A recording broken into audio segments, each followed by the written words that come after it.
Okay, we're here with Dan Kael, fresh from his premiere performance at Rhoda Goldman Plaza. And there's so much we really want to know. I think probably what's most pressing, the question on everybody's mind is Dan, tell us a little bit about your family.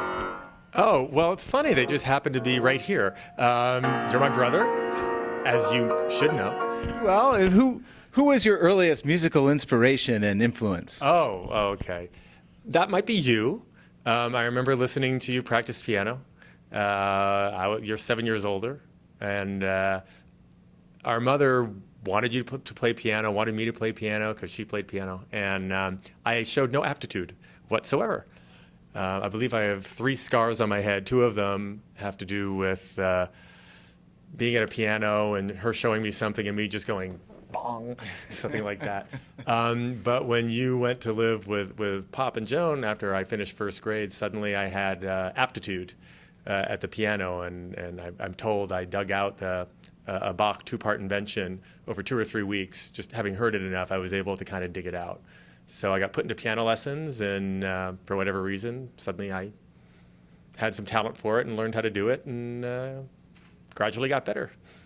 So how long have you been playing seriously now, would you say? A couple of years? I was real serious growing up. So I started lessons when I was 7, second grade, and studied for about 12 years. And I noticed in the 7th grade that it was the first time I was at a local competition, and I saw other kids from my junior high school there, and I thought, oh, wait, some other kids I know from school play classical piano and spend time practicing. So then I felt okay to practice harder and care about it more. And we would push each other. And fortunately, it was in a town where it was kind of cool to be into classical music, and you could be in high school and be one of the cool kids if you sang in choir and sang classical music and played classical piano. So I practiced pretty seriously, 2 hours a day, 2.5 hours a day.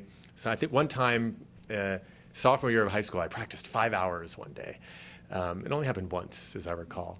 But I was real serious about it, never wanted to do it professionally. And so after my freshman year of college, I really pretty much stopped and focused on other things. And it's in the last 4 or 5 years I've started practicing again. And you always have a certain level of proficiency. You won't sound worse than that, even if you never practice.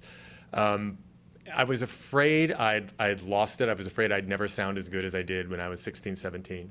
But I found that when I practiced again, it came back. So if I just practiced, first year I practiced a couple hours a day and learning that Rachmaninoff sonata, and I learned it. I couldn't believe it. And now I just maybe an hour a day, and it's good enough to keep things in pretty good shape. I think the concert was a big hit. Why don't we wrap up maybe by reviewing which pieces you played and which pieces you'll play for your next concert here. The next one. Well, today I opened with a Chopin Etude. I think it was number 6.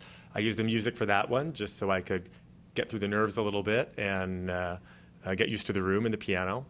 It went okay. Now I'm going to describe what was going on in my head while I was playing. Oh, then I played the Chopin Scherzo number 2. That was the long piece. That's the one I really was looking forward to playing. That's in pretty good shape. And I was pleased with it. It came out okay.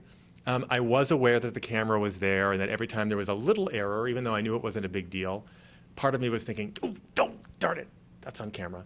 But it's okay. Wait a minute, I got through camera? it. Yeah. That's what I'm told.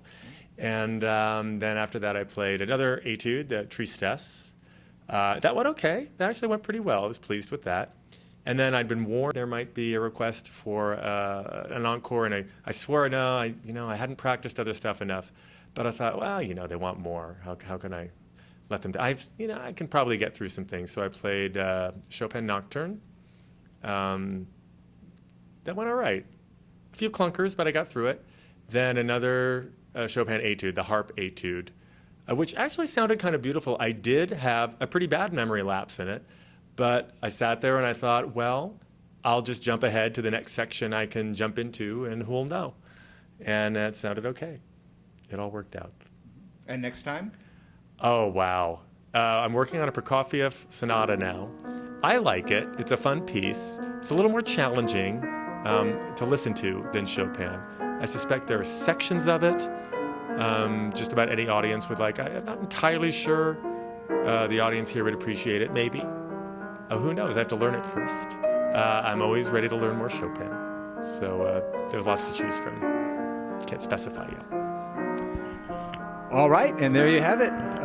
Dan Kael, we're all proud to be related, and we hope to have him back at Rhoda Goldman real soon. This is David Klotz for the SF Wanderers, signing off.